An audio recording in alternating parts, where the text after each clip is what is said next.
This is a talk that's relevant in relation to current events. He's going to deal with the COVID issue.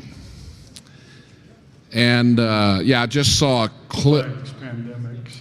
Yeah, I just saw a thing that Biden's going to require you wear a mask. Last week he said he wasn't. The weeks before that he was. So I guess his handlers have changed their mind, and things. But Mark Hitchcock is started out as a lawyer, like Darby and Schofield.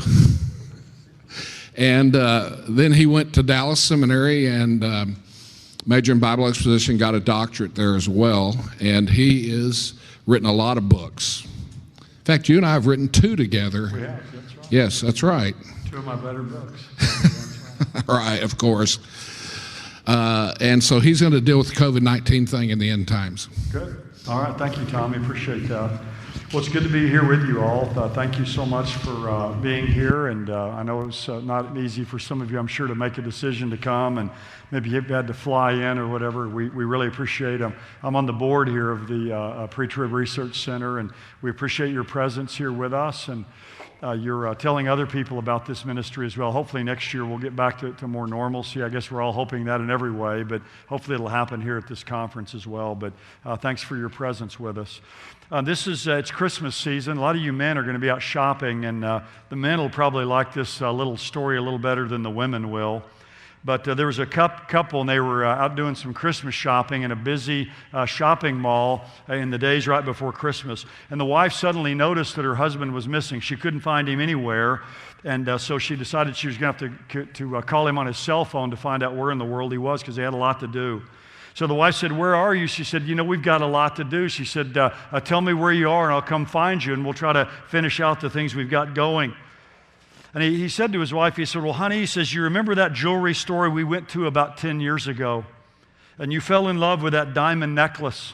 And I couldn't afford it at the time, but I told you one day I would buy it for you." And little tears started to flow down her cheek, and she got all choked up, and she said, "Yes, I do remember that jewelry store." And he said, "Well, I'm in the gun store right next to it." Well, don't try that with your wife. That's probably not a real good thing to do. So that has absolutely nothing to do with what I'm talking about, but it's a good joke about Christmas, I hope, for us all. Well, my topic is to discuss the issue of corona crisis, COVID-19, and end times, plagues, pestilence, those kinds of things that are spoken of in the Bible.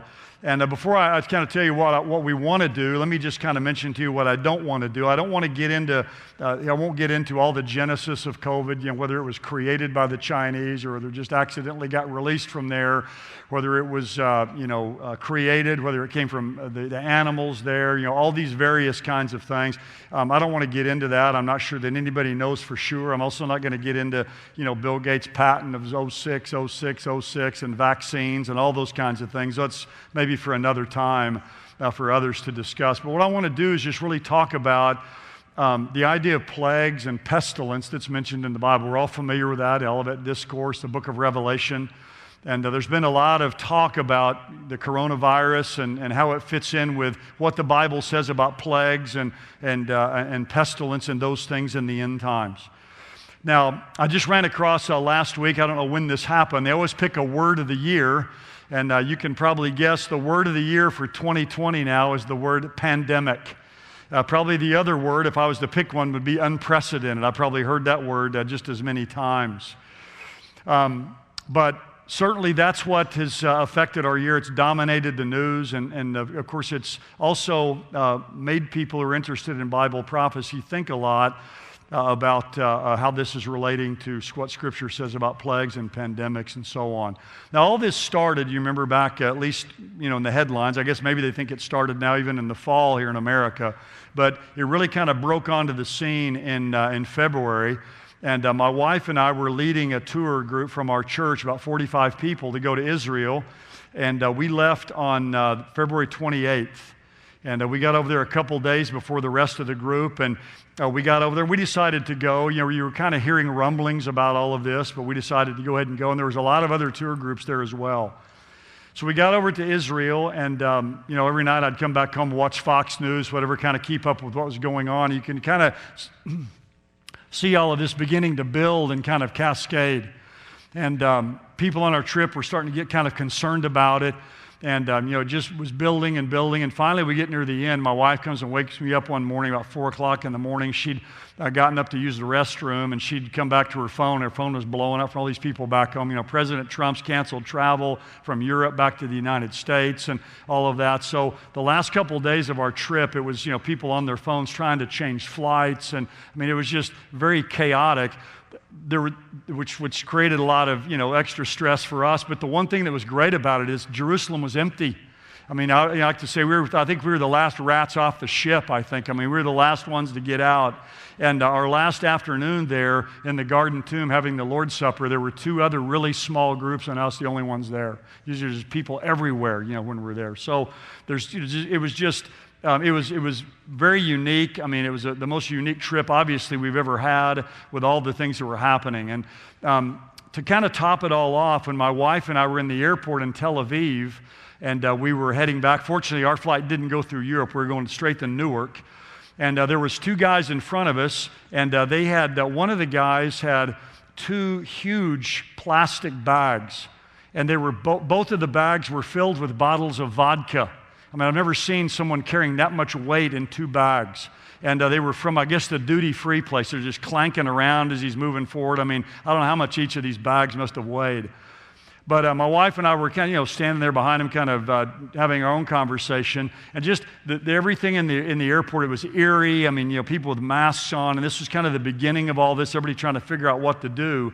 And one of the guy with all the vodka bottles turns around to me out of the blue. We're just standing there talking to my wife. And he says, "I don't know what in the world is going on, but I think the world's about to end."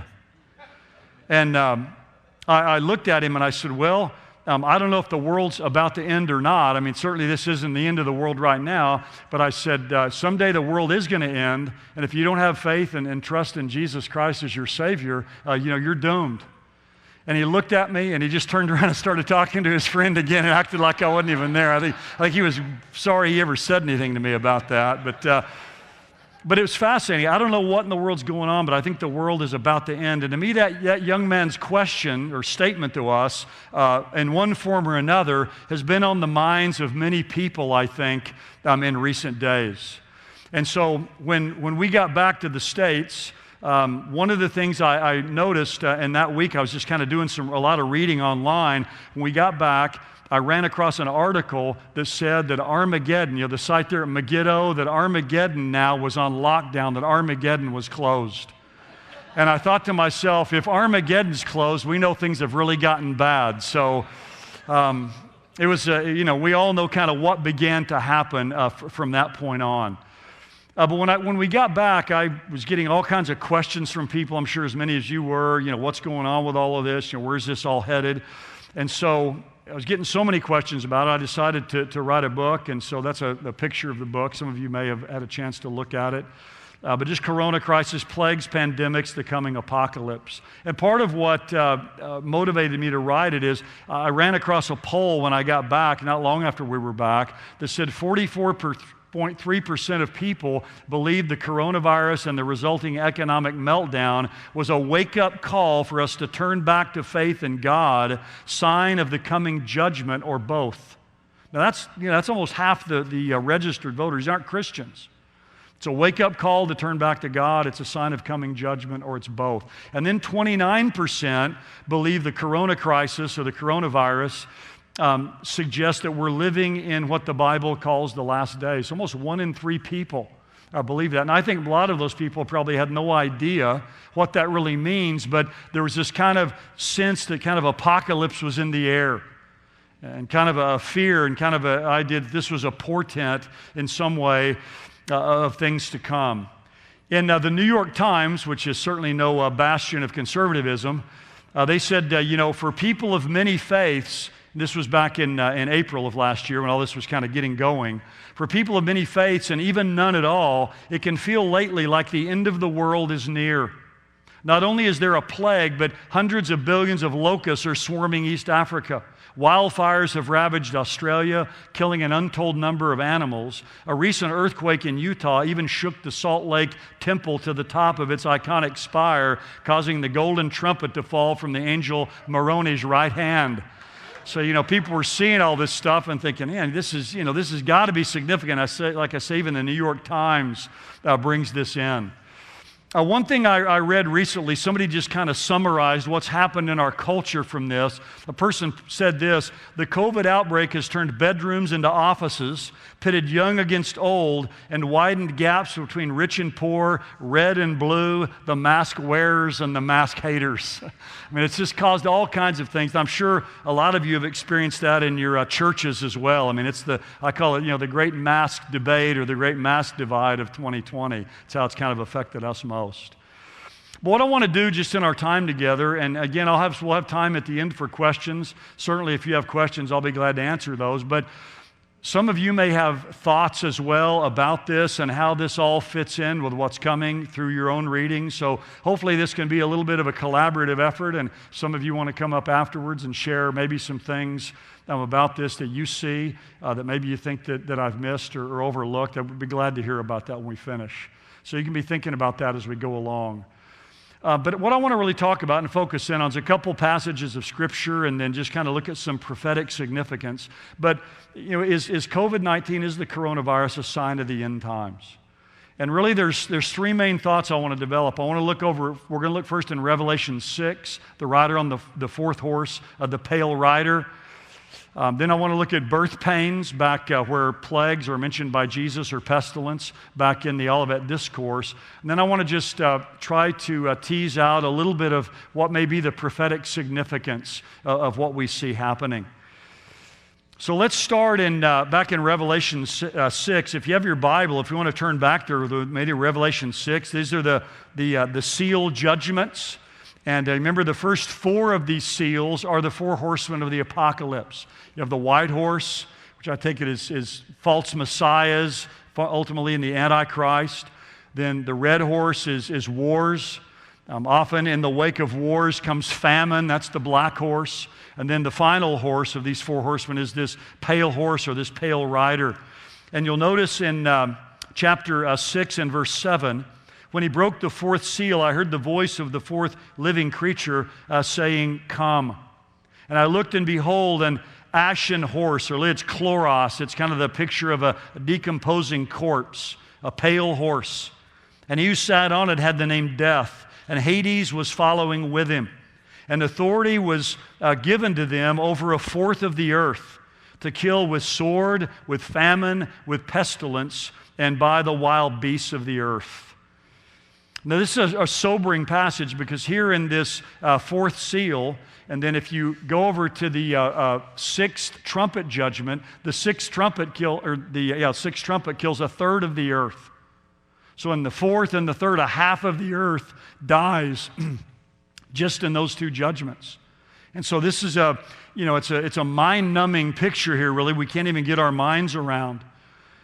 Now, you'll notice he mentions he'll kill with sword, and that's really kind of an allusion back to the second rider, the rider on the red horse. Famine, that's an allusion back as well to kind of the rider on the third horse, which is the black rider.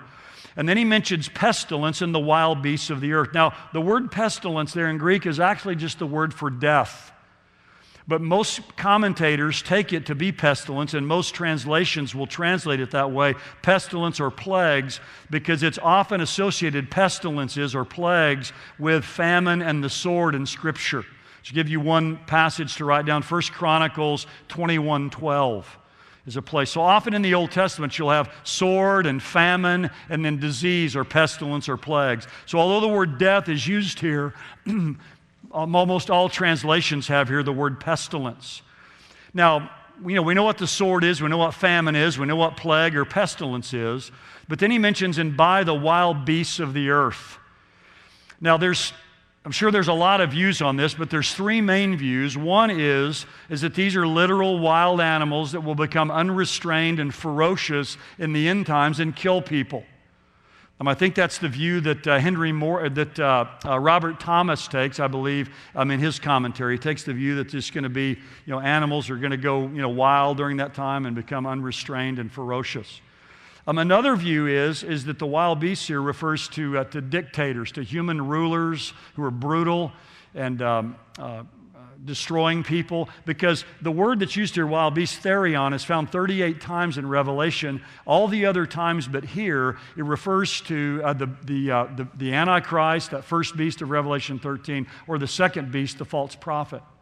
So many would say, well, if the word's used that many times and it refers all these other times to these military political rulers, then shouldn't we take it to mean that here? And that's certainly possible. It's certainly a possible interpretation. One of the things, though, that I think is fascinating is if you go back and say, okay, if we're looking here at Revelation, trying to find out who these wild beasts are, John probably is taking his cues from the Old Testament. And in the Old Testament, it seems that these are wild animals, literal wild animals, like Leviticus 26:22. It says, I'll send wild animals against you. They'll rob you of your children, destroy your cattle, make you so few in number, your roads will be deserted. Deuteronomy 32:24, I'll send wasting famine against them and consuming pestilence and deadly plague, and I will send against them the fangs of wild beasts, the venom of vipers that glide in the dust. Jeremiah 15:3, I'll send 4 kinds of destroyers against them, the sword to kill, the dogs to drag away, the birds and the wild animals to devour and to destroy.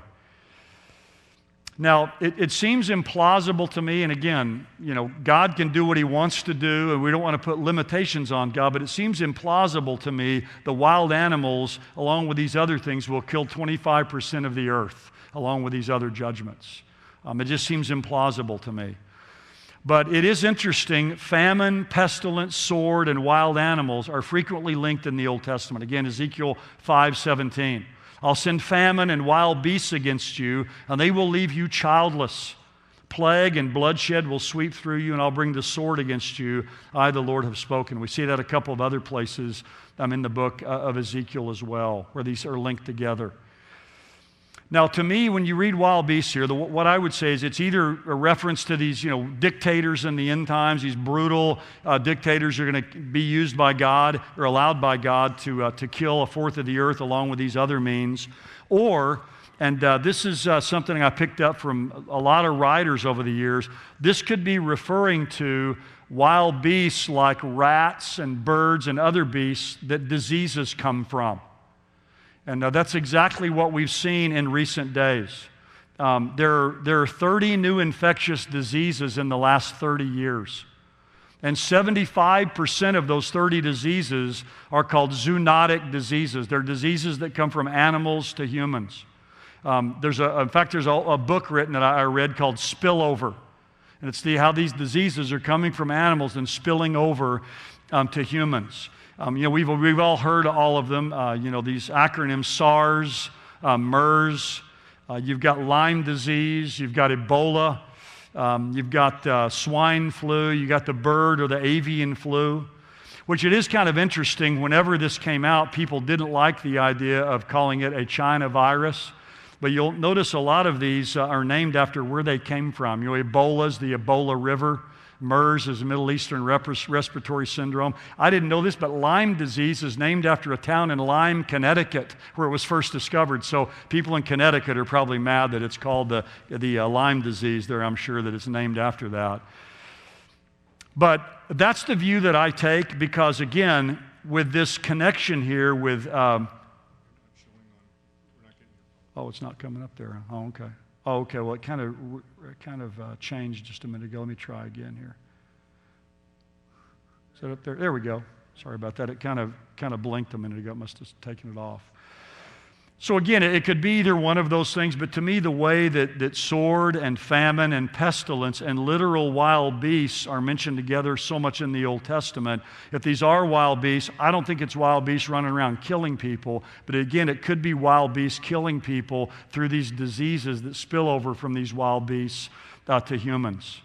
And that's the way I understand this. That's the way I would take this passage here. So in that way, what we see with something like coronavirus, with COVID, it's just kind of another one of these that we're seeing erupting really all over the world that, again, is a preview of what's coming.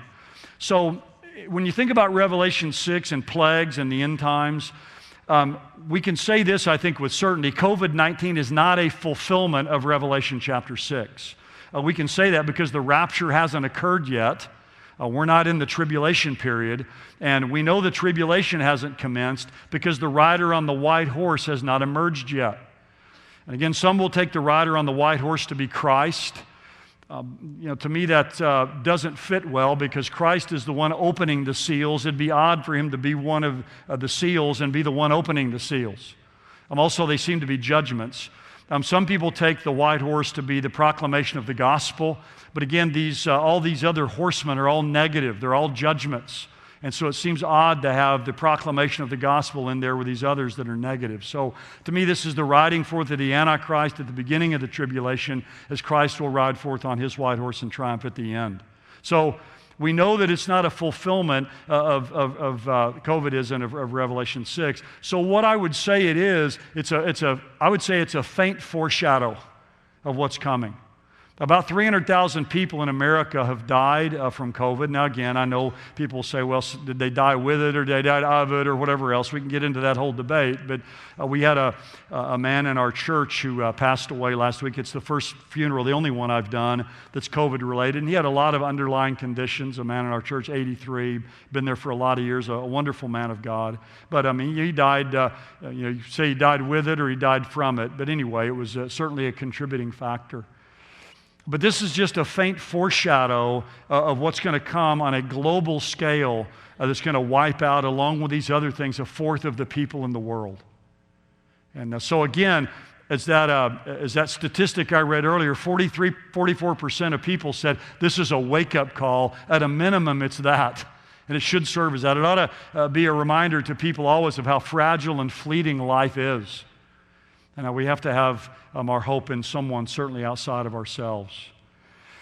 So that's Revelation 6. Let me talk for just a minute about birth pains over in Matthew. So if you want to turn over to Matthew 24, also you put one finger maybe at Luke 21:11. In Matthew 24, verses 4 through 8, we have the statement here of these birth pains. Now, you all remember that this is the Passion Week of Jesus. He goes up to the Mount of Olives. I know many of you have been there before. He looked down over into the temple area. He's sitting there on the Mount of Olives. His disciples came to him and said, "Tell us, when will these things be?" Of course, he's just predicted the destruction of Jerusalem. "Tell us, when will these things be? What will be the sign of your coming and of the end of the age?" Now, to me, what I think is happening here is the disciples, when Jesus tells them the temple is going to be destroyed, in their mind, when the temple is destroyed, that's the end. From passages like Zechariah 12 and Zechariah 14, in their mind, when the city of Jerusalem is being ransacked like this and taken, that's the end. So they're seeing this as a complex of events. When the temple's destroyed, that's going to be the end of the age. So they say, when are these things going to be? When's the temple going to be destroyed? What's going to be the sign of your coming in the end of the age? Again, Jesus doesn't parse all of that out, but I think he knows what they're wondering is, when is the end going to come? And so he goes and gives this long litany of signs here, kind of this blueprint of the end, beginning here in chapter 24 and verse 4. And he said to them, "See to it that no one misleads you, for many will come in my name, saying, 'I am the Christ,' and will mislead many. And you'll be hearing of wars and rumors of wars. See to it you're not frightened, for those things must take place, but that is not yet the end. For nation will rise against nation, kingdom against kingdom. Various places will be famines and earthquakes." And here the King James translation has the word pestilence. Most modern translations don't have it here, but it's in Luke's account, in Luke chapter 21 and verse 11.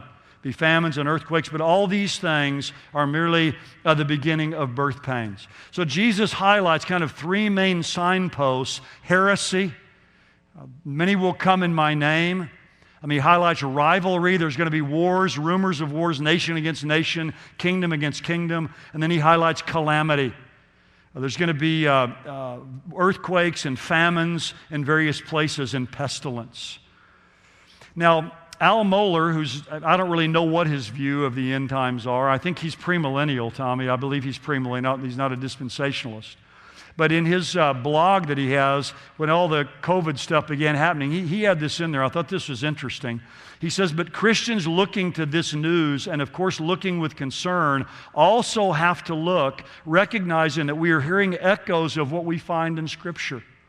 For example, in the Gospel of Luke 21, verse 11, where Jesus says there will be earthquakes and in various places plagues and famines, and there will be terrors and great signs from heaven. So even someone like Al Mohler, he wrote a whole article on it, you can look it up online, talking about how what we're seeing today is an echo of what we find here in Scripture. And so many of you, I'm sure, got a lot of questions from people about, COVID and coronavirus and plagues and the birth pains and what Jesus says in Matthew 24. I heard a lot about it, read a lot about it. Here's what Todd Hampson says, and I don't agree with him, and I don't want you to take this that I don't like Todd. I've actually endorsed several of his books, so I like him a lot. He's a friend of mine. I'm just using him as representative of a view. He says, I believe what we're witnessing with COVID-19 is part of the birth pains Jesus talked about in the Olivet discourse.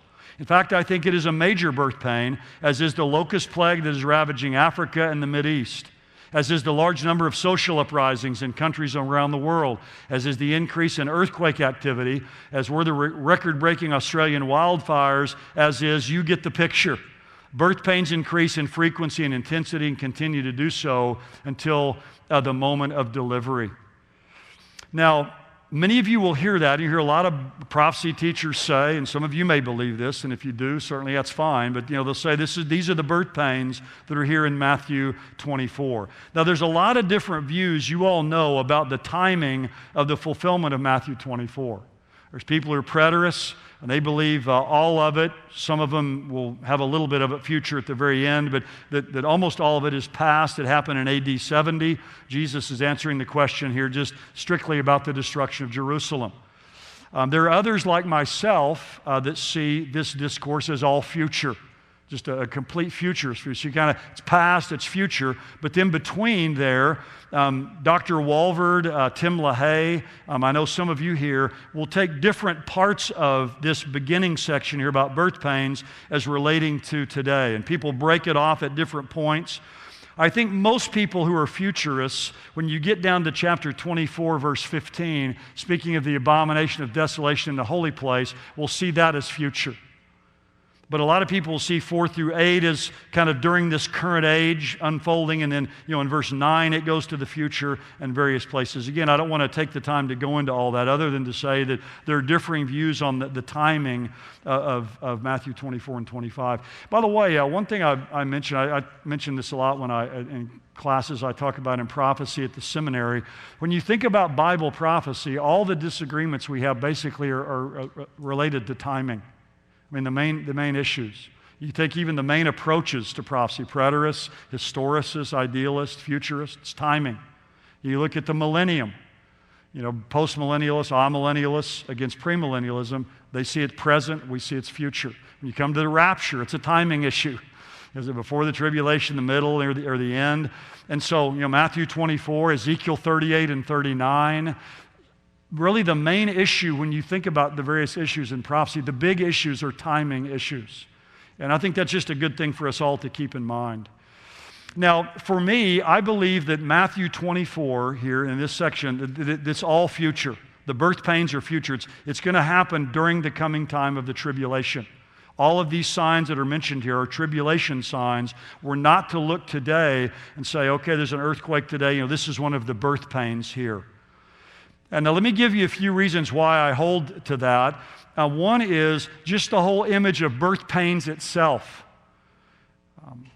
I've never experienced birth pains. I've watched my wife experience them, and they get closer together and they increase in frequency and intensity very quickly. And to me, for Jesus to use an image of birth pains, and we're seeing these signs throughout this entire age, which will ultimately then culminate with the second coming of Jesus, has these birth pangs going on, for millennia. And to me, that doesn't fit the image of birth pains. This idea that once they start, Certainly they'll be less intense, less frequent at the beginning. They're going to pick up speed quickly and culminate in the birth and the coming of the Lord Jesus. That's why I think, down in verse 24 or verse 34, this generation won't pass away till all these things take place. It's the generation that sees the beginning of these signs. It's not the generation that sees the rebirth of Israel in 1948. I think that's a misunderstanding of this about the parable of the fig tree.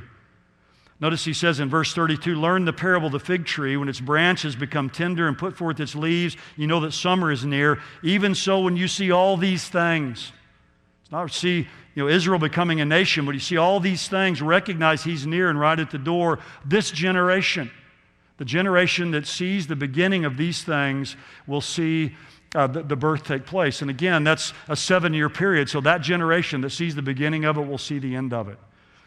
Another reason I see these birth pains here as all future during the tribulation period is birth pains are associated in Scripture with the tribulation period or with the day of the Lord. If you go back to Jeremiah 30, the time of Jacob's trouble, why do I see every man, bent over, as if he's giving birth to a child? I mean, that's how terrible it's going to be. It's birth pains. 1 Thessalonians 5, where the Apostle Paul says, you have no need for me to write to you anything about the times and the seasons. For you yourselves know full well the day of the Lord will come like a thief in the night. For while they are saying peace and safety, sudden destruction will come upon them, suddenly like birth pains upon a woman. And there in the Greek it's a double negative, and they will by no means escape. So this birth pain imagery seems to be used in Scripture talking about that future time of the day of the Lord or the tribulation time, not of this current church age in which we find ourselves. But to me, the clearest reason to place these birth pains here in Matthew 24 in the future during the tribulation period is the correspondence between Matthew 24 and Revelation 6. Now, what's interesting to me is I'll read a lot of men that I really appreciate, and they will have Revelation 6 as the beginning judgments of the tribulation period. This is the opening of the first seal, as the coming of the Antichrist, and so on. But then they'll go back and they'll take Matthew 24 and they'll place that at least the beginning part of it, during this current age, kind of being unfolded. But to me, if you read through there, the correlation between these two, wherever you put Matthew 24, you've got to put Revelation 6. Or put it another way around, wherever you put Revelation 6, you've got to put Matthew 24. Because in Matthew 24, you have false Christs or false messiahs. Many will come in my name saying, I am he. Go to Revelation 6, you have a rider on a white horse. He goes forth conquering and to conquer. He has a bow but no arrows. So he goes forth somehow and I think brings some brief period of peace to the earth, because in Thessalonians it says, while they're saying peace and safety. The next thing that Jesus mentions is you'll be hearing of wars and rumors of war. Nation will rise against nation, kingdom against kingdom. The rider on the red horse is obviously war. He's got a large sword. And it says, interestingly, about the rider on the red horse, he goes and he takes peace from the earth. So to me, there has to be peace for you to take peace. You can't take peace from the earth if peace is already, unless peace is there. So it's a wave of warfare that takes place. Next is famine. You have the rider on the black horse. Matthew 24, you have death, the rider on the pale horse. Then you go on down, there's even martyrdom, which is mentioned in the 5th seal. And then Luke mentions these signs in the heavens, which we see in the 6th seal.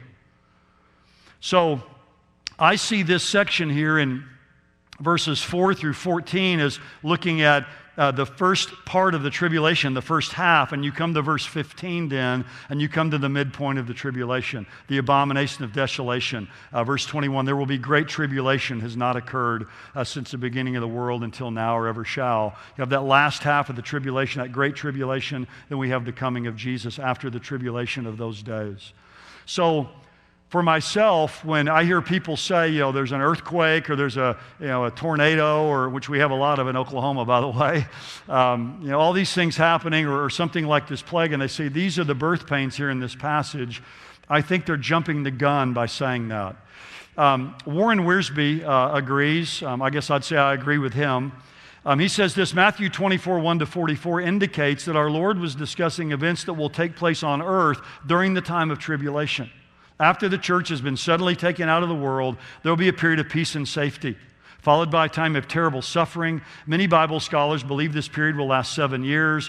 It is this period of tribulation that Jesus described in the Olivet discourse. At the end of that period, Jesus will return to the earth, defeat his foes, and establish the promised kingdom. John MacArthur takes a futurist view of the Olivet discourse as well. He says it seems more sensible and more consistent, therefore, to take a futurist approach with respect to the Olivet discourse. These are events that will immediately precede Christ's coming to establish his kingdom, and therefore they are events that are yet future even today. This seems to be the sense conveyed in the passage itself, and it is the interpretation I believe the text demands. Then he goes on and says this, I really like this. He says, that doesn't mean the era we are living in is the one Christ describes, but it does underscore the imminency of Christ's return for the church. The world in which we live is already ripe for the tribulation. Elements like the birth pang signs are already being seen and felt. And I love this. He says, the present afflictions may merely be like Braxton Hicks contractions, premature labor pains, but they nonetheless signify that time for hard labor and then delivery is inevitable and swiftly drawing near. So again, some people may say, well, that's, kind of slicing the bologna kind of thin. Are they birth pains? Are they premature birth pains or whatever? I would say they're not the birth pains that are spoken of here in this passage. Again, that's related to the day of the Lord. It's consistent and parallel with what we see in Revelation chapter 6. So having said that, what I'd like to do is just talk about, and again, this is where you all maybe can help us out at the end with some comments you have, but some prophetic implications of this. If it's not a fulfillment, if COVID's not a fulfillment of Revelation 6, it's not a fulfillment of Matthew 24, I think we can say certainly it's a precursor to what's coming. It's a preview. It's a foreshadow of that. A lot of words we can use. But there are a lot of prophetic implications for this. Now, whatever the genesis of the virus was, and again, I'm not going to get into that, whatever started it, we can all say, I think, that it has been seized upon by the global elites and politicians to gain power. I think everybody would agree with that. They've leveraged this crisis to reshape society, to serve all kinds of agendas. And so one person I read put it like this. This is really a great way to think about this. He said, COVID is not so much a change agent, but an accelerant of trends that are already underway. That's a great way to think about this. That's a really good word, an accelerant.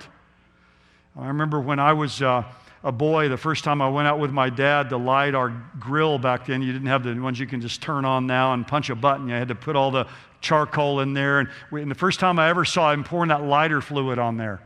And he told me when he did that, he said, now don't ever do this by yourself, and gave me all this stuff about being safe. And then he throws a match and the thing goes up there. And I remember when he went in the house, I got that lighter fluid, man, and put some of that on a fire, and that thing would go up. I mean, that was exciting, man. I never let him see me do it. I knew I'd get skinned if he did, but it was an accelerant, right? I mean, the fire was already there, but it accelerated it, and that's what we see, I think, happening with COVID today. And one of the things I want to just mention is, COVID-19 now is being called, the results of it's being called the Great Reset. I'm sure all of you have heard that terminology. And so in that way, I think what we're seeing is pointing toward increased globalism. It's also pointing toward greater control over people's lives. All the track and trace technology and all these things that are being implemented, to track down people that people have been in contact with through their phones. It points toward a increased globalism, greater control, and it's being used really as a pretext for power and increased government control over people's lives. Time magazine, cover article they had, The Great Reset. Here's a chart that has all the things that, you can't read all that, but in the center of that it says The Great Reset. And all kind of the spokes from the wheels that are coming off of this Great Reset and all the things that are going to be influenced by it. Some of you know the name Klaus Schwab. He's the creator of the World Economic Forum, a professor. They meet in Davos. I think they meet there in January. There's another meeting in June they have, but it's where all the people who believe that greenhouse gases and jet engines and all that create all the things that are creating global warming, but they all fly from all over the world in their private jets to Davos, Switzerland to talk about how we need to stop doing all that. But anyway, that's a whole nother issue. But Klaus Schwab says the pandemic represents a rare but narrow window of opportunity to reflect, reimagine, and reset our world. Kind of like President Obama's chief of staff, Rahm Emanuel. Remember back when he said, you'll never let a good crisis go to waste? And so we have this crisis, and again, you can argue how much it's an actual crisis, how much it's a generated crisis, but certainly at this point is a crisis. But this is fascinating. It presents a rare but a narrow window of opportunity. So they recognize that this is a time they've got to seize, to reflect, reimagine, and reset our world. He goes on and says this, to achieve a better outcome, the world must act jointly and swiftly to revamp all aspects of our societies and economies, from education to social contracts and working conditions. So every aspect of economies and societies has to be, notice, jointly and swiftly revamped during this time. Now, one of my favorite quotes by Klaus Schwab is, you'll own nothing and you'll be happy about it. I don't think so. Anyway, but that's pretty telling, right, of what their agenda is. You're not going to own anything, you're going to be happy about it. The Great Reset, Anthony Fauci, we've heard a lot about him over the last months. In one of his statements, he wants the UN to rebuild the infrastructures of human existence. So when you see these global terms that are being used and radical revolutionary terms that are being used. There's an article that just came out just a few days ago. I just put this slide in here by a woman named Megan McCarty. Again, this is the Washington Post. Again, hardly a conservative bastion. What changes after COVID-19? And she said, I'm betting on everything. She said this, the only thing I'm quite sure of is that 2022 won't look quite like 2019 or anything else that any one person can now imagine. On closer inspection, the more I realize I don't really know what there will look like. Everybody talks about, we need to get there. For all the talk of a return to normal, large chunks of the old normal are due for a post-COVID-19 rethink. The more I think about it, the more I think I'm talking about practically everything. And how about the non-medical things we could be doing to control infectious disease? Are we going to bring handshaking back? People say, well, I've been doing it anyway. But anyway, were they going to bring it back? And if so, why? Should we accelerate the arrival of a cashless, touchless payment economy? Again, I think, kind of the biblical entry point of a cashless society is there in Revelation 13, where someone is controlling the whole world economy, and with cash and black market and all of that, people could get around it. So I think there has to be some type of cashless or cryptocurrency or whatever form it will take in order to have world control over the economy. Notice this, should we accelerate the arrival of a cashless, touchless payment economy despite the loss of privacy? The only thing I'm quite sure of is that 2022 won't look quite like 2019 or anything else that any person can now imagine. So this is an accelerant, and people are trying to seize this opportunity to bring changes basically to every arena of life. I ran across this little slide. It's kind of creepy, but kind of cool looking. There's a little coronaviruses around, little eyes there in them. And just again, this picture of the fact that, people now are being watched. They know what we're doing. Some of you may have read these quotes from a little while back. U.S. Supreme Court Justice Samuel Alito. He really kind of stepped out there and made some pretty bold statements. He's sounding the alarm. He says, we've never before seen restrictions as severe, extensive, and prolonged. The pandemic has resulted in previously unimaginable restrictions on individual liberty. It's an indisputable statement of fact that we've never before seen restrictions as severe, extensive, and prolonged as those experienced for most of 2020. Certainly very true, and certainly makes me very glad that he's on the Supreme Court. I'm thankful for that. A lot of you have heard about, a COVID-19 immunity passport. We have, our church, we have a trip coming. I'm really excited about it. It's the very end of May. and into the about first half of June. It's a Reformation trip. And some of you who know Dr. John Hanna at Dallas Seminary, he's going to go and be our guide for that. And I'm looking forward to learning a whole lot along with everybody else. But we don't know if we're going to be able to go yet. It's still kind of on hold. We'll see the next year. But one of the things that a lot of people are asking me is, do you think that everybody's going to have to get that vaccine? In other words, to go on the trip. That's something that people are going to require. There's a COVID-19 immunity passport, a boarding card. In other words, it's going to be another way to exert control. You have to get this vaccine in order to go on this trip. So these are the kind of things that we're seeing out there that are kind of just kind of beginning to bubble to the surface. Canadian Prime Minister Justin Trudeau says this pandemic has proved an opportunity for a reset. You notice the same kind of talking points. This is our chance to accelerate, there's that word, our pre-pandemic efforts to reimagine economic systems that actually address global challenges like extreme poverty, inequality, climate change. So these were our pre-pandemic efforts, but now we can accelerate these things because of what's happening. So again, this is all a pretext for more power. It's increasing social controls, and this is in keeping with the movement toward a global government and more government power and control that the Bible speaks of. I've got a few things I've run across just in the last couple days. I didn't have time to add to my presentation. Some of you may watch Laura Ingraham in the evenings. She's my wife's favorite person to listen to at 9 o'clock there in Oklahoma City. But she said on one of her broadcasts just not long ago, she said, the idea is never let a crisis go to waste. On November 13th, she said, well, with the coronavirus, that idea went global. And since last spring, powerful people began to use this pandemic as a way to force radical social and economic change across the continents. And again, this whole thing's kind of the brainchild of this man, Klaus Schwab, the founder of the WEF. I'll just read a couple things here to you, and you can look these all up on your own. This is in The Hill. It's called Introducing the Great Reset, Leaders' Radical Plan to Transform the Economy.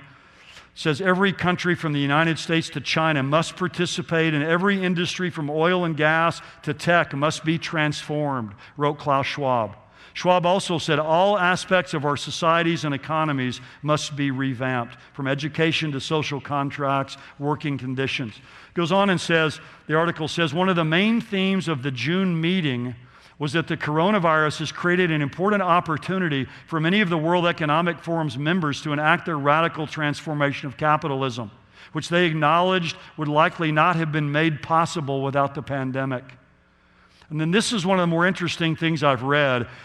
The author says, you might be wondering how these leaders plan to convince the world to completely alter its economy over the long run, since the COVID-19 pandemic most assuredly won't remain a crisis forever.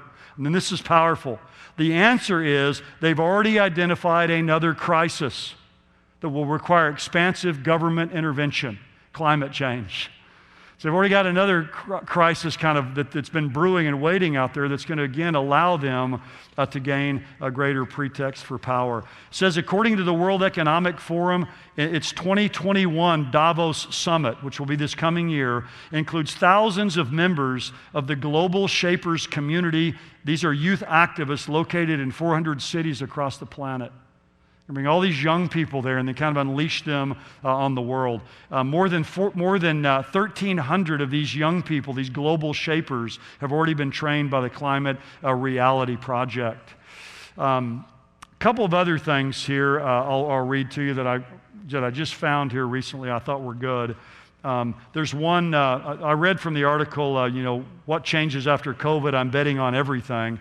This is a magazine that I received. It's Liberty. It's a magazine of religious freedom. There's an article in here by a man named Elijah Mavundura, something like that. I'm not sure how to pronounce it. Listen to this. This is good stuff.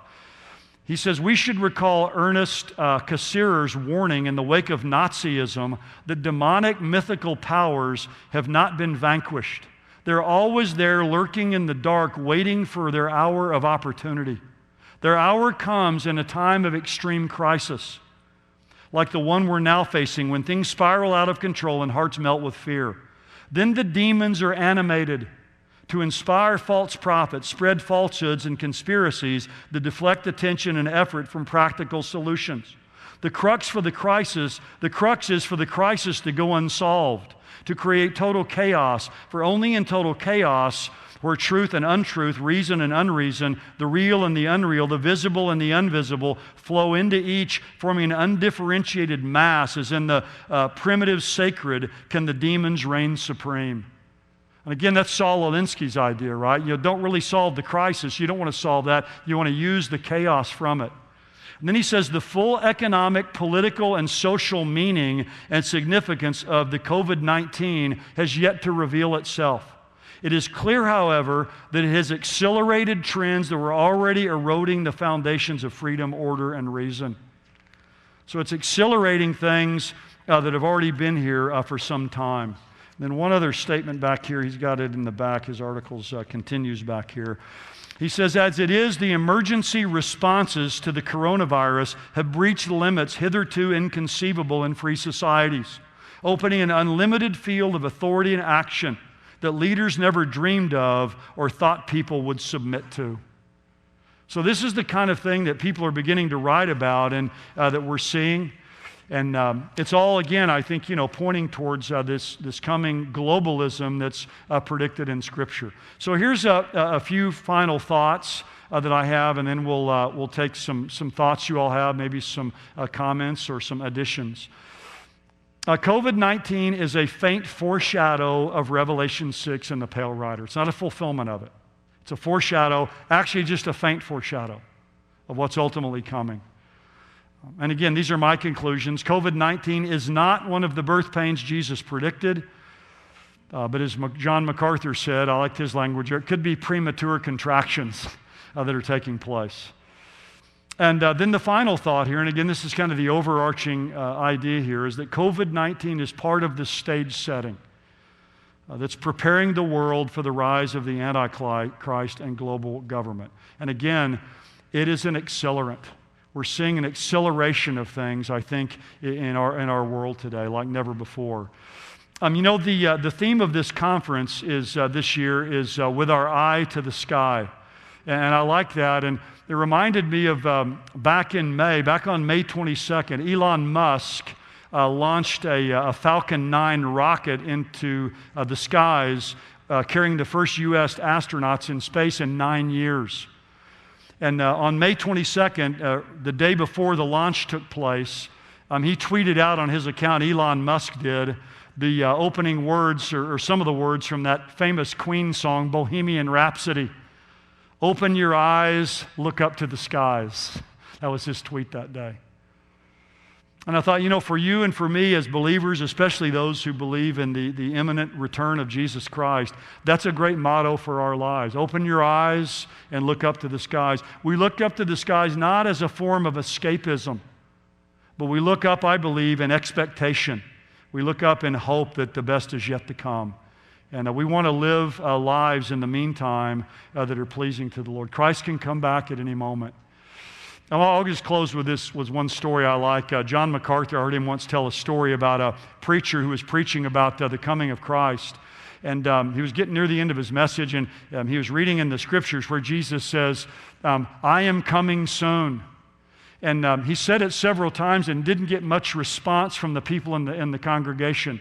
So he started to pound the pulpit, and he said over and over again, he says, I am coming soon, I am coming soon, I'm coming soon. And the last time he hit the pulpit so hard that it tipped over, and he fell into the front aisle of the church there, into a woman's lap. And he looked up at the lady, he says, oh ma'am, he says, I'm so sorry. She says, oh no, she said, don't be sorry, you warned me 8 times you were coming. And anyway, Jesus has told us a lot that he's coming. And you and I need to be ready, and we need to open our eyes and look to the sky. Anyway, God bless you all. Thank you. We'll take any questions or comments now. I don't guess there'll be any questions for this session, will there? Yes. Okay. Go ahead. He's wanting to know the source for this. It's a magazine. It comes to our church. I don't know why we get it, but I know it's Liberty. It's called Liberty. It's a magazine of religious freedom. The cover, it says, The Collapse of Liberal Democracy. It's the November-December 2020 edition. I'll show it to you afterwards. But yeah, that's some strong stuff in there. Go ahead.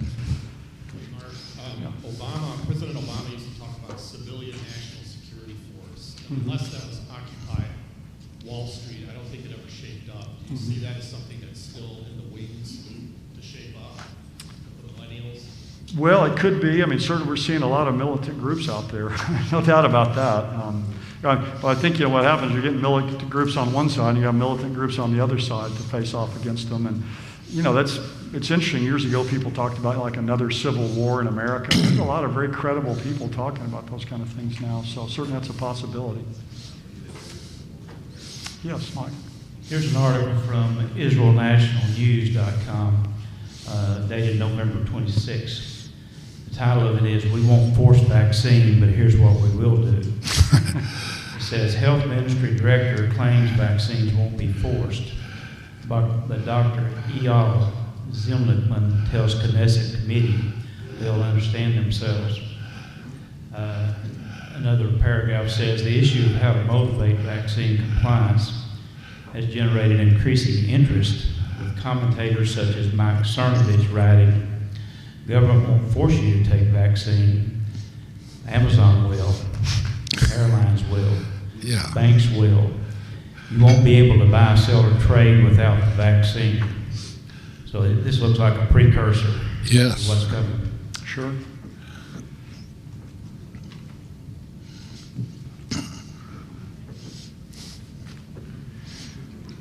Yeah, Joe. Normally it takes 5 to 7 years to perfect a vaccine before it comes online. It's just been a year with the current vaccine. I guess Pfizer's the leading. Pfizer coming out with the leader right now. And you're going to have to take it twice, once and then 2 months later. And a couple questions is, one, what exactly is in it? And then for those of us who are pro-life, I understand that fetal cell lines are being used in some of these vaccines. Not sure which ones, but do you know anything about that? I've read a lot about it. I'm not an expert on it. One thing I try to do when I read things is, there's some people that are just against all vaccinations. So obviously they're going to be against this one. I try not to, and again, I like to hear what they have to say about it. But I try to find people too who maybe are kind of generally positive towards vaccinations, but don't like this one. To me, they're more objective about it probably. I don't really know about all of that. I've heard about the fetal tissue that's used there. Other people will say, some of these don't have it, some do have it. I don't know, but I don't even know what's out there now. I'm not planning on taking it. I mean, I could get COVID and die, but I don't think I will. I don't really have any underlying conditions, so I just as soon get that as take the vaccine myself. So my wife and I aren't going to take it just for that reason. But I don't really, as an adult, I don't take a lot of vaccines, like flu vaccines, things like that. But again, other people that want to. But I do think people, if they're going to take it, need to know that have that information. Know what's in it. But again, part of the problem could be is, how is it going to be totally transparent? Are we really going to know everything that's in it? I don't know that will be possible. But they may try to really limit people's lives who don't take it. Again, travel, I want to go on the Reformation trip, so unless I can, somehow overcome my conscience and civil disobedience and get one of my doctor friends to lie for me or something. Anyway, then you have all kinds of other conundrums that you have theologically. So anyway, yes, Charlie? Having watched the climate change debate for the last 20 years, one of the significant statements I thought was from one of the leading climate scientists in the world, in Britain, which is one of the world centers for climate data to be stored. Mike Helm said, this was about 5 years ago, he said, this is not really about climate change. This is about how we can use climate change for our social aspirations. Right. And so the Europeans are very clear about this. There's no secret, there's no debate about it. Climate change is not a big threat, it's always been changing. But it's, again, what you just pointed out, it's a part of the reset. and particularly now that Biden has appointed Kerry to be his climate czar. This man, I've watched him in debates with Newt Gingrich. He is just totally oriented to using climate change in order to produce these social changes. So exactly what you said. Yeah, it's not the, yeah, and I think part of it too is to generate the fear. You know, if you can generate fear in people's lives, it's like with COVID. And again, there are people that are susceptible and they need to take precautions, certainly, but just to generate, I mean, it's just the fear that's been generated through this, the fear of climate change, existential threat, by 2030, everybody that lives on the coast is going to be underwater and all kinds of things. It's generated enough fear in people, then people are willing to surrender all kinds of things to come to some kind of solution and resolution of it. So why do all the elites own coastal front property and houses? I don't know. They like that area. Go ahead, over there. Thank you so much, because people are asking about this COVID in relation to the Bible. Sure. In Utah, we have a neighbor who said to Ken, I think we're in the tribulation period. And Ken said, no, we couldn't be, because I'm still here. Yeah. But our son, who is a godly millennial, he showed me something on the internet that happened in April 2019. And it was a fashion show, and it had several designers in it. The costumes were being judged. It's called Project Runway. And this one designer had designed a black and red outfit, kind of satanic colors, and the model was wearing a face mask. This is April 2019, and the judges were all excited about it and why the face mask and so on. Well, he said it was because of pollution. But his name, the designer's name, his last name was Kapoor. His first name was Covid, COVID. That's interesting. And so my question is Satan so smart that he could see something like this coming, or do you think God has allowed Satan to originate it, or is there no relation at all? Yeah, I really wouldn't see any relation. Satan doesn't know the future like that. Of course, he misspelled COVID too, there in that, but he did. So, it's close, but no, I wouldn't see that. Certainly Satan knows. He looks ahead and sees trends. There's very smart humans, mega trends and these kind of things that look ahead at what's coming. But he wouldn't know. He wouldn't have known what was coming. I don't believe. He's not omniscient, omnipresent. Yeah, David L. Cooper and several others have looked at Isaiah 66, and they see the birth pains, and they say, can a nation be born in a day? And they see World War I as preparing the land for Israel, and then World War II is preparing Israel for the land with 6 million of their own killed. They needed to go back and possess the land. What do you think about that as far as... You mean with the birth pains? Yeah, about the birth pains. Yeah, I just, in the context of Matthew 24, though, within that passage of birth pains, the birth coming quickly, passages again, 1 Thessalonians, where it's used in the tribulation period, Jeremiah 30. But again, the connection, to me, the connection between Revelation 6 and Matthew 24, those parallels, to me, you've got to put those two passages in the same place. So it's not that birth pains could never be used in some other context, but it seems to me most often it's used in that way, at least when it's speaking eschatologically about birth pains. Yeah, also you have the seal judgments, which I don't think he puts in the current age, which he doesn't. And you have in Matthew 24, the events that are listed are in the same exact order as the seal judgment. So they're the same order and they're the same event in the same order. Yeah. Yes. So wherever you put one, you've got to put the other. Right. It appears. That's why preterists are consistent. They put it all future, or all past. Past, yes. And you and I would put it all future. Right. A lot of other people mix it. And say that Revelation is an expansion of Matthew 24, and everybody believes in our camp that Revelation 6 is in the tribulation. That's right. Yeah. Yeah, in Matthew 20, the Olivet discourse, we have called the mini apocalypse. It's kind of the Reader's Digest version. So, yeah. Yes, I'd be interested in your opinion of this short, brief statement that was made in the news. I know we as Christians, it's essential for us to wade through all the misinformation that's given to us on COVID-19. But this article is from G. Edward Griffin on November the 21st, 2020. It says, maker of COVID test says pandemic is biggest hoax ever perpetrated. Top pathologist Dr. Roger Hodkinson's told Canadian government officials in Alberta during a phone conversation that the coronavirus pandemic is the greatest hoax ever perpetrated on an unsuspecting public. Hodkinson, who is the CEO of a biotech company that makes COVID tests, says, there is utterly unfounded public hysteria driven by the media and politicians.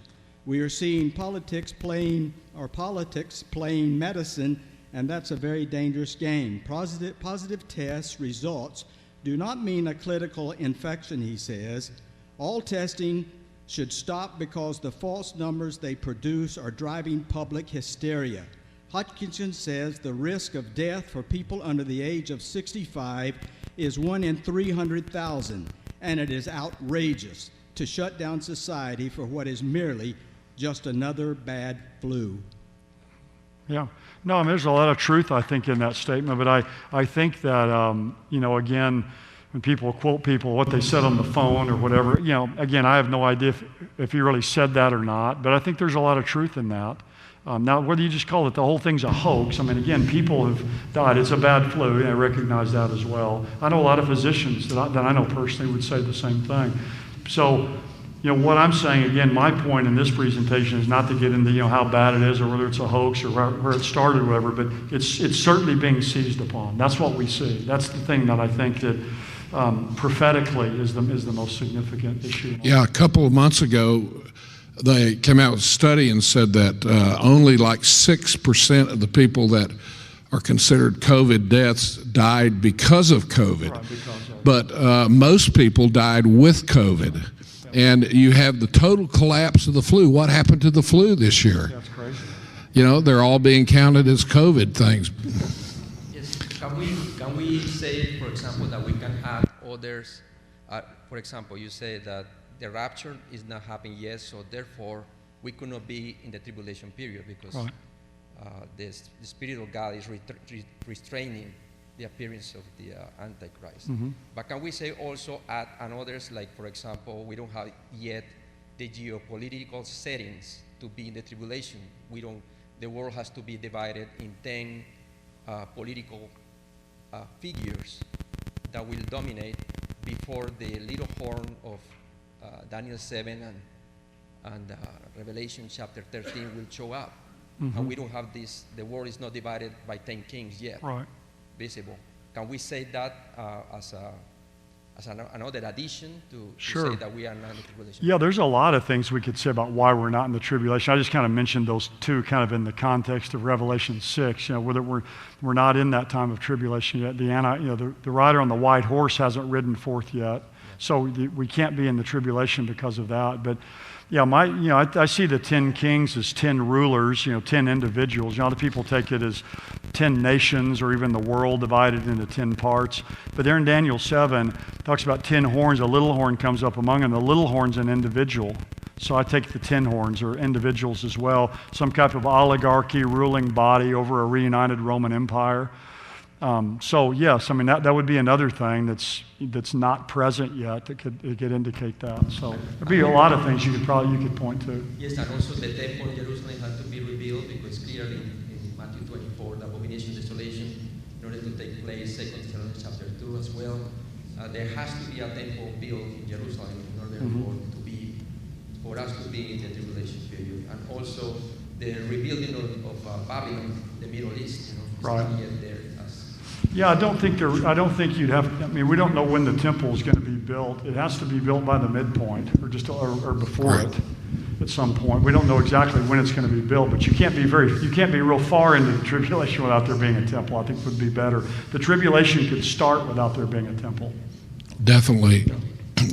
I've read where they say it would take 9 months because of all the preparations they've made for it already, to rebuild the temple. And that's probably 2,700 square feet. It's small.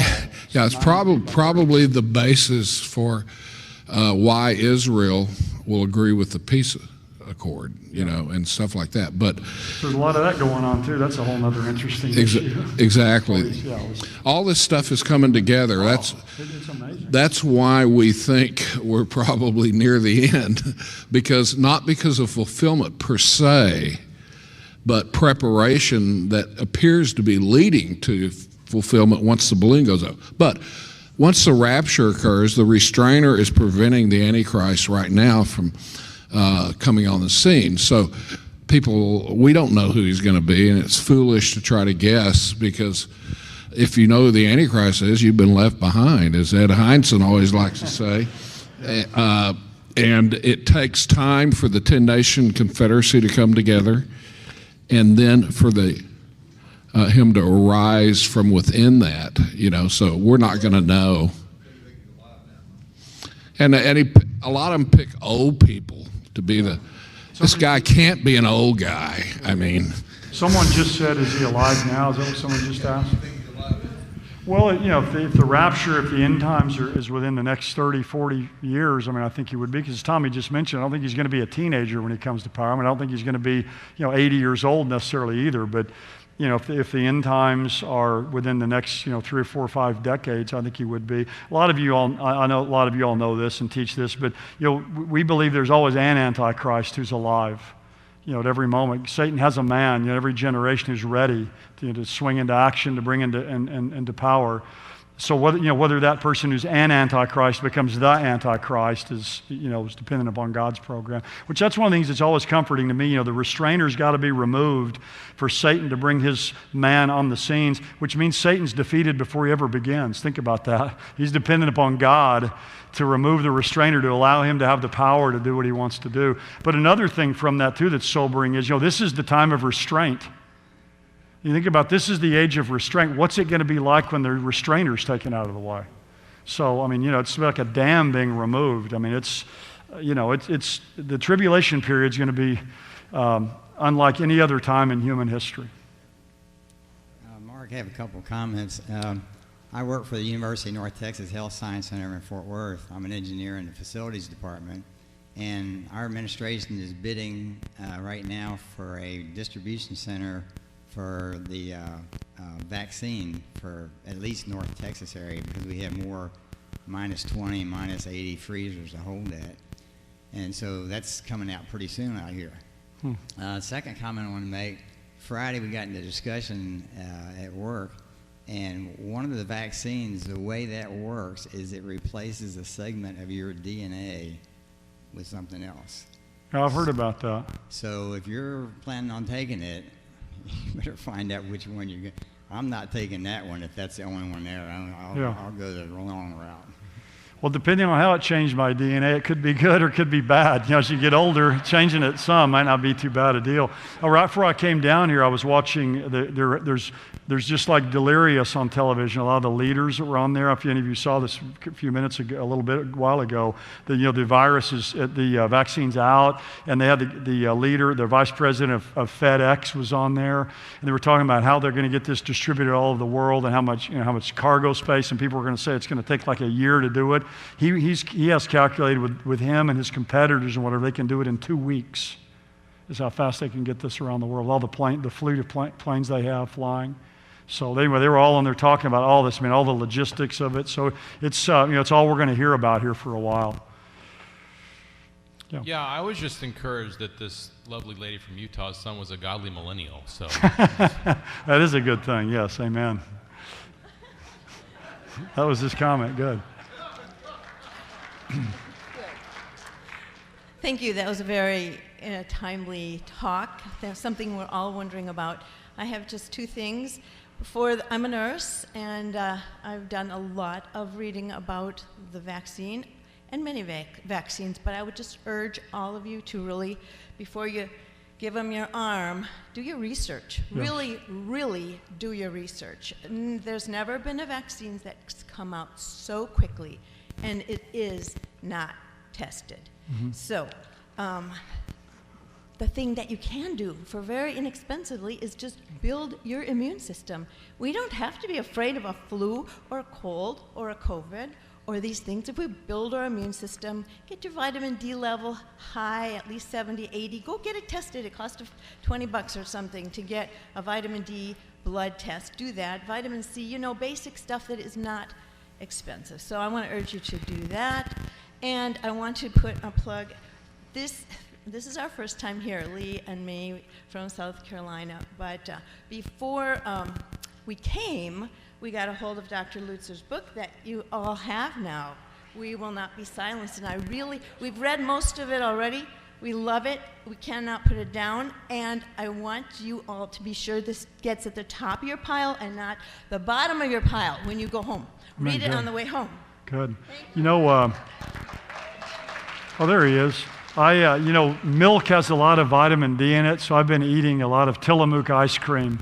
I tell my wife it's for my COVID prevention program. So I'm an ice cream connoisseur. It's my favorite thing, Tillamook ice cream. I'm telling you, man, whew, that is good stuff, really good stuff. Anyway, that's my COVID prevention program. Yes. Hi, Mark. I really Hello. appreciate your lecture today. Yeah. Thank you so much. But I have to be a little bit of the opposition here. Sure. Go ahead. One of the things is creation.com. They came out with an article addressing the RNA vaccine issue, and they presented a very different picture. So I do believe we actually really all need to research and not throw the baby out with the bathwater. Okay. And there are 3 different vaccines out there available and stuff. So now, talking about vaccines, when I got married to my American husband, I came from Germany, and the American embassy in Germany asked me for my pass, my vaccine passport, because we do have that in Germany. Oh. And I didn't bring it. And they said, okay, well, there are certain vaccines you have to have. And unless you can prove that you had them, you're going to go to the doctor right now. And so I went to the doctor right there and then, and I got all sorts of vaccines they wanted me to have, although I had them as a child. So some of this stuff, and that's my question to you, seems that I see here in the United States a bit of a hyperventilation within the church of the things that are happening. And I think there has to be some form of balance between totally freaking out that this is the end of the world to being the light of the world where we need to bring the hope.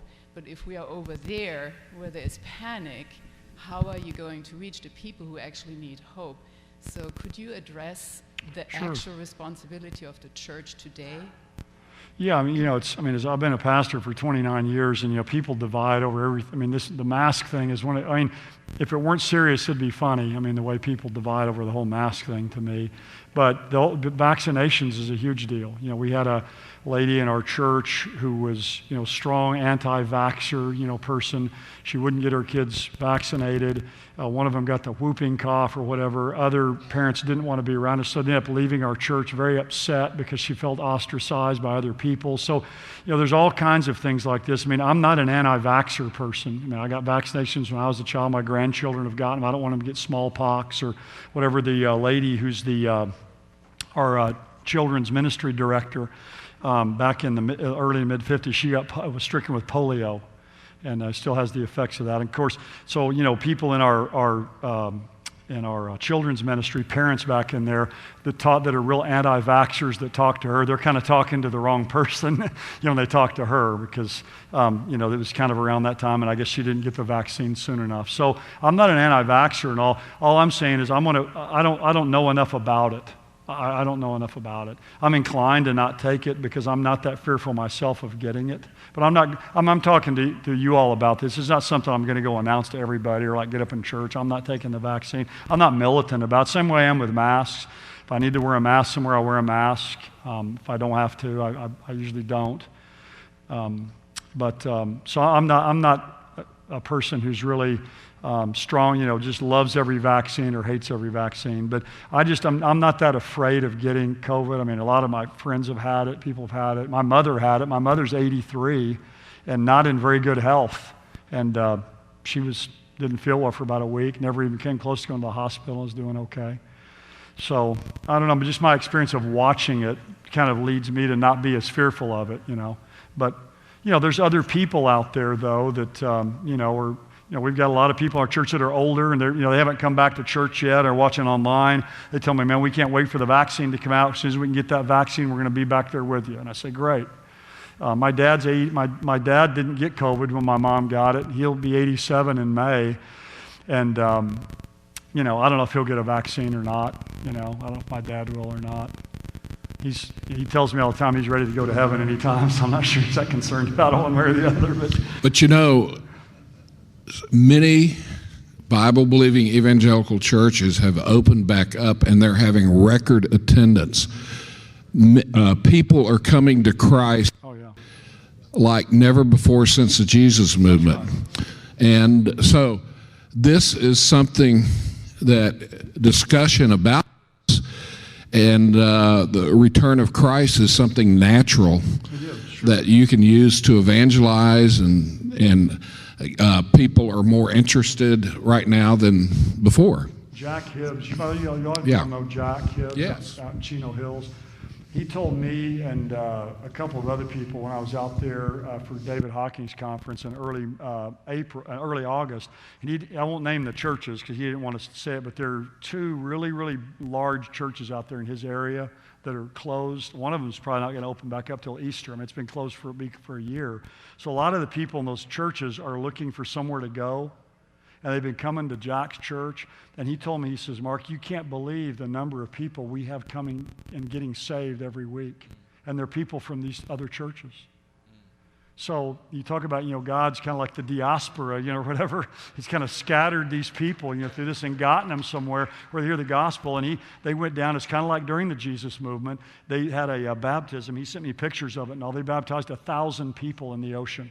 Down there in the ocean just during this time. So, it's exciting what God is doing. Now, we don't want to be foolhardy or reckless either about things. So, it requires a lot of balance. In our church, I talk to a lot of people about all this stuff. People have, different opinions about vaccinations, masks, meeting, how many people should be there, how much people should be distanced. Anybody here who's a pastor right now, I can assure you've had a lot of conversations. You'll get a letter one day from somebody that thinks you're insane for having any meeting at church, and other people, say this thing's a big hoax and nobody should wear a mask. And you'll literally get those the same day.